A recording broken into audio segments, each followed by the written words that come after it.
John F. Burns died this week. I didn't really know him. I met him. Uh, but in June of 1992, he was among the first people to cover. It was not even then known as the Siege of Sarajevo. It was 2 months uh, into the war and besiegement of the city. I'm pretty sure I read this piece in the New York Times. It echoes with me, and certainly was key as I look back on it to me saying, I want to go there. I want to cover this story. And we got a reminder this week. I'm afraid we just wind up being wired in a very unfortunate way in the news business when a great and terrible event occurs, or when a terrible loss, some vaunted and beloved figure occurs. When you're in the news business, often your first thought is, "Oh, wonder what I should do about that."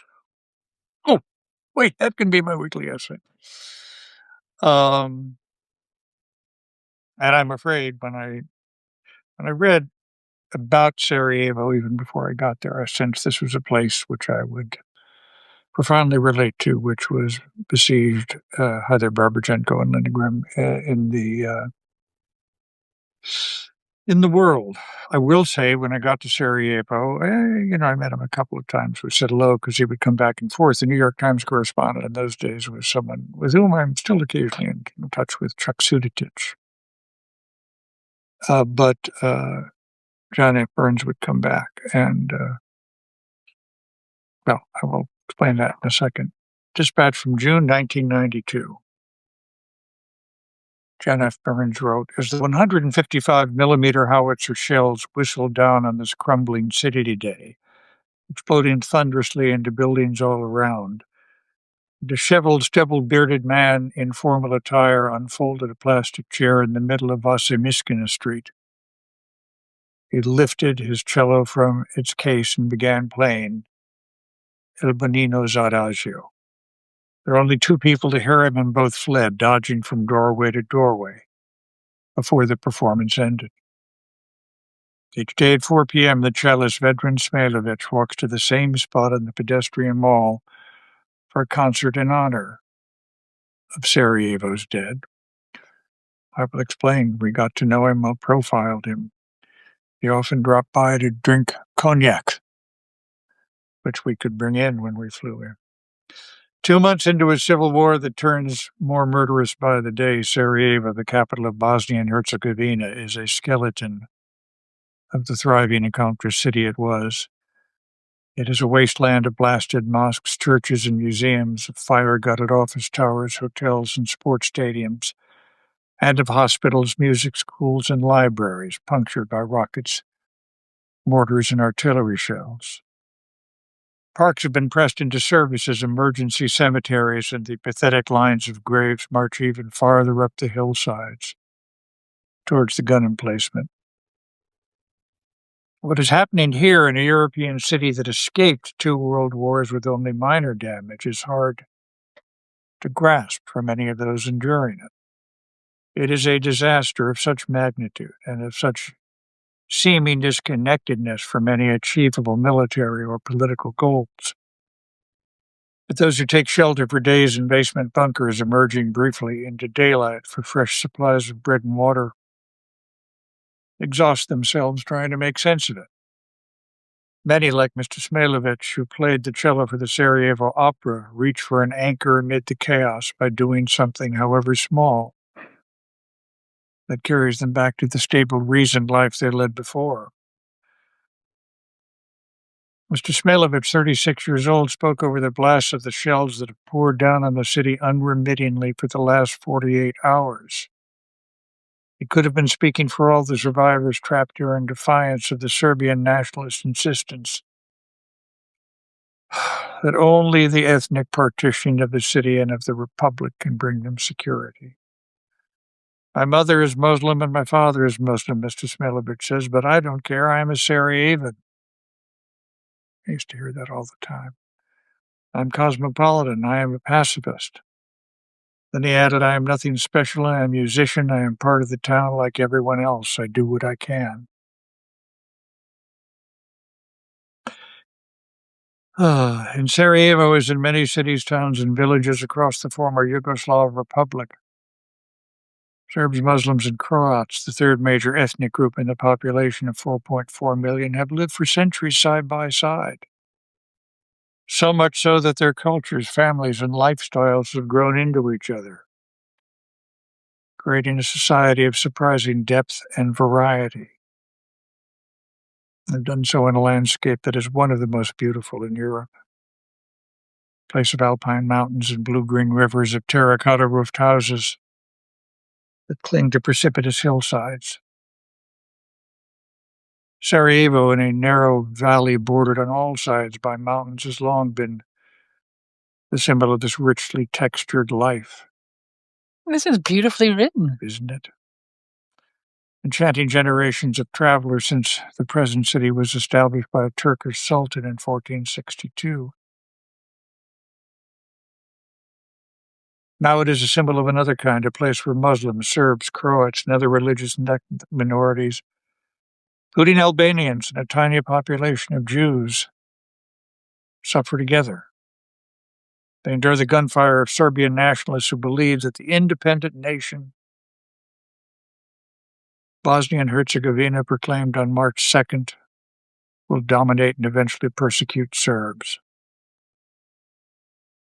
From this conviction, met with increasing ferocity in many parts of the Republic by Muslims and Croats, some of whom have adopted tactics as brutal as those of the Serbs, grown the war that is draining the life from Sarajevo. The conflict here had small beginnings early in April when decisions by the European community and the United States to recognize the new nation led to barricades being thrown up around the city by rival ethnic militias. Early in May, it got out of control when Alija Izetbegović, the Muslim who was president of the new republic, was kidnapped by Serbian forces. Muslim and Croat troops retaliated by ambushing a convoy of the Serbian-led Yugoslav army as it evacuated army headquarters in the city. The president, who was released in exchange for guarantees of safe passage for the convoy, was out on Marshal Tito Street in the center of Sarajevo this afternoon. He walked gingerly around piles of broken glass and rubble from the shattered facades of apartment buildings built during the time before World War I. And Sarajevo was an outpost of the Austro-Hungarian Empire. The 67-year-old leader, a lawyer and economist who spent nearly 10 years in prison under Yugoslavia's communist rulers for his writings on Muslim beliefs, sought to reassure scattered groups of people he met along the way. But he made no effort to hide his own anxiety after weeks of heavy shelling. Are you scared? He asked a group of militiamen standing guard with Kalashnikov automatic rifles under an archway leading into the Solomon Palace, 6-story apartment building that was once home to some of the city's Jews, many of whom died in the Nazi terror. A little, one militiaman replied, shifting nervously in a denim jacket embroidered with the fleur-de-lis badge. That is the emblem of the new republic. I'm afraid too, replied Mr. Izetbegović, who has spent long periods in a basement bunker in a nearby government building. But we must hold out. For many here, that has become a prospect of appalling bleakness. Although the United Nations on Friday reached the outline of an agreement to take control of Butmir Airport on the city's outskirts, there's little confidence the Serbs will carry that out. But if relief supplies do not arrive soon, desperation may turn to catastrophe. Only a handful of government services still operate, those in a skeletal state. No one seems to know how many people remain, but it appears to be at least half the city's pre-war population of 560,000, and possibly many more. Serbian nationalist forces allow no food to pass through their roadblocks. Supplies that have been sneaked past their gun positions on the hills have been minimal. Those families have only loaves of bread baked by the single bakery that continues to function. Closed by the time I got there, using reserve supplies of flour. To this, some families have added a thin gruel made of water and nettles, taken from the lower slopes of the surrounding hills. But no one outside the government knows how long the flour supplies might hold out, and fear of starvation is widespread. When two Western reporters entered the city on Friday, one of the first people they encountered was a professor of biophysics from the medical faculty of Sarajevo University, Dr. Hamid Pasic. "I am hungry," he said. "I am 76-year-old. I am a professor, and I am hungry." Those who venture out for food do so at great risk, although some of the gunnery appears to be aimed at military targets. Most of the rounds land in densely populated parts of the city. The sections of town taking the worst punishment include the central district of Pascaja, an old quarter of mosques, narrow alleyways, and wooden front workshops and boutiques. We've been there. Mm-hmm. Toll has risen rapidly, especially this weekend when the Serbian gunners began their most merciless barrage. Every minute or two, with only a few pauses, shells slammed into apartment buildings and the remnants of commercial districts. Each volley hitting with a blast that could be heard miles away. From a vantage point in the old town, fires blazed at every point of the compass, some of them huge conflagrations that burned for hours. The number of dead and wounded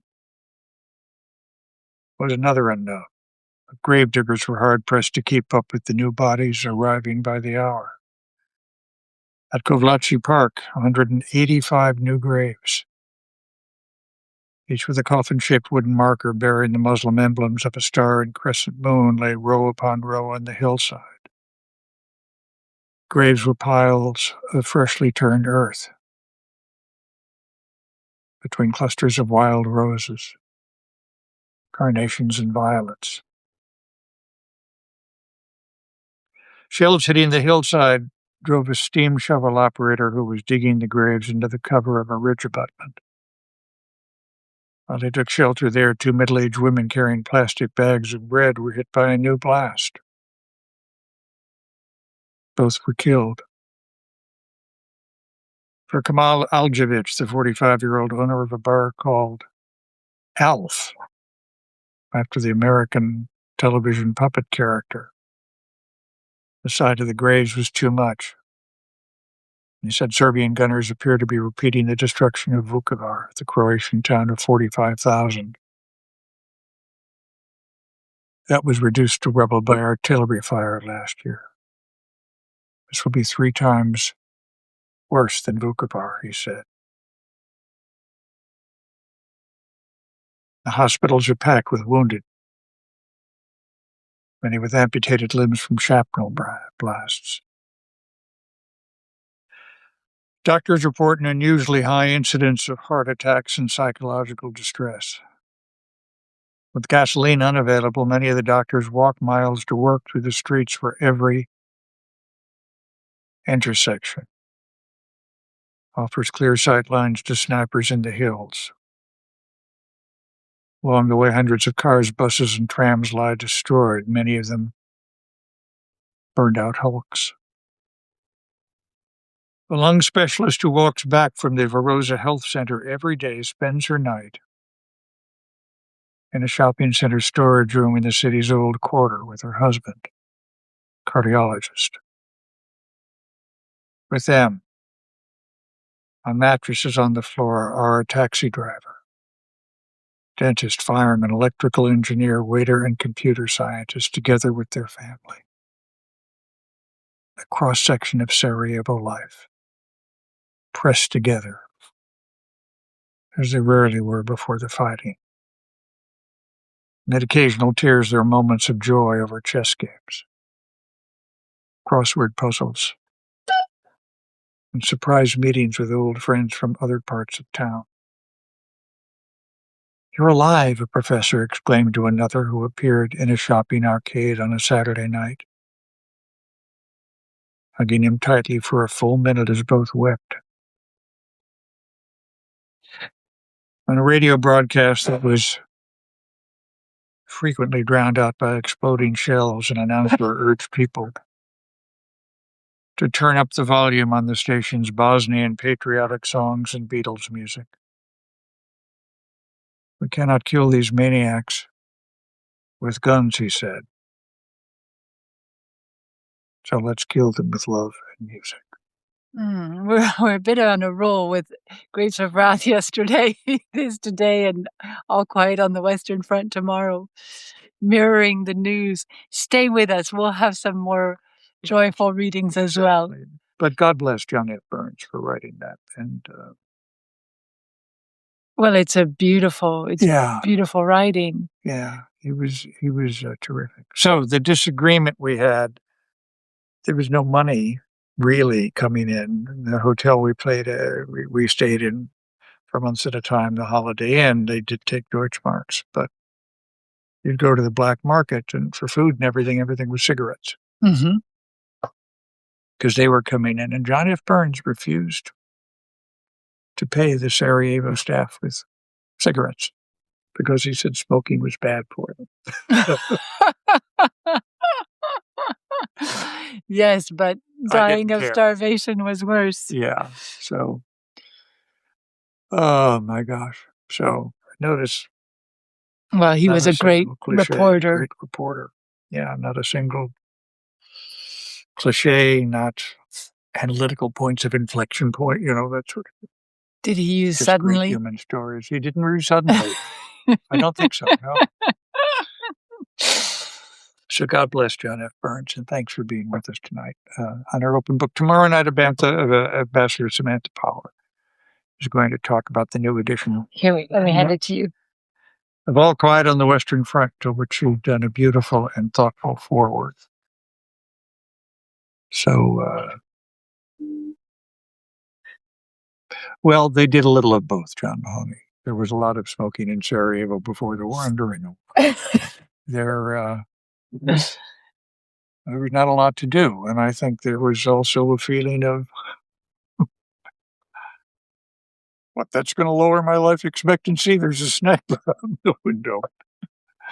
So it does alter your perspective. Maybe, Reverend, I'm not sure. I'll see. You all know it is. We've celebrated 6 at this point. Oh, this is the anniversary. When is it? We were trying to think. Those of you who have been with us for so many years now, I think the first one might have been March 14th. It might have been March 15th. Yeah. We forgot. It's the 6th anniversary of Open Book. And we never expected it to go on this long, but we still enjoyed being here with you and doing it and thinking about which reading, and it brings a little joy into our life every day. Maybe next year I'll read another Caesar. Because it's Ides of March. Of course. Big holiday, not holiday, big, because, I love those Romans. Yes. March 16th. You have the video, SR? We thought it was lost into the ether. Yeah. Oh, that's wonderful.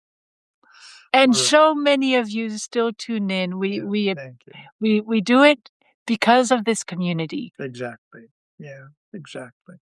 And Daisy loves it. Yeah. She still comes on my lap every time. And Daisy's about to have her moment of stardom. More than a moment, I think. She's going to have to be producing many haikus. Yeah. I almost did one tonight, but it just didn't go. No, it's a hard one. So I said, hold on to it, Daisy. Hold on. She was typing all afternoon. Yeah, I know. I heard her. Yeah, I always worry when she's in there. So thanks very much for being with us. When does the book tour? So we're waiting for things to be confirmed. As they're confirmed, I put them on the website. So if you go to Scott Simon Books, there's a book tour tab. There are only a few things confirmed so far that I've put up, but many more to come. Yeah. And when does it start? It starts right after the book. The book comes out May 5th. May 5th. Yeah. So it'll be the 2 weeks after that. Yeah. And there'll be appearances thereafter. Various spots like in Portland, Maine. It's a delightful book. Oh, have we shown it? Yeah, we showed it yesterday. Shown it. Okay. Can't show it enough. No, it's a delightful. And Leanna Fink has done wonderful. I don't believe Big Sky, Montana. No. Thunder starting here. Oh, yeah. Be careful. Yeah, we're getting weather here. The same weather pattern, I think, coming from the west through the mid-Atlantic states. Yeah.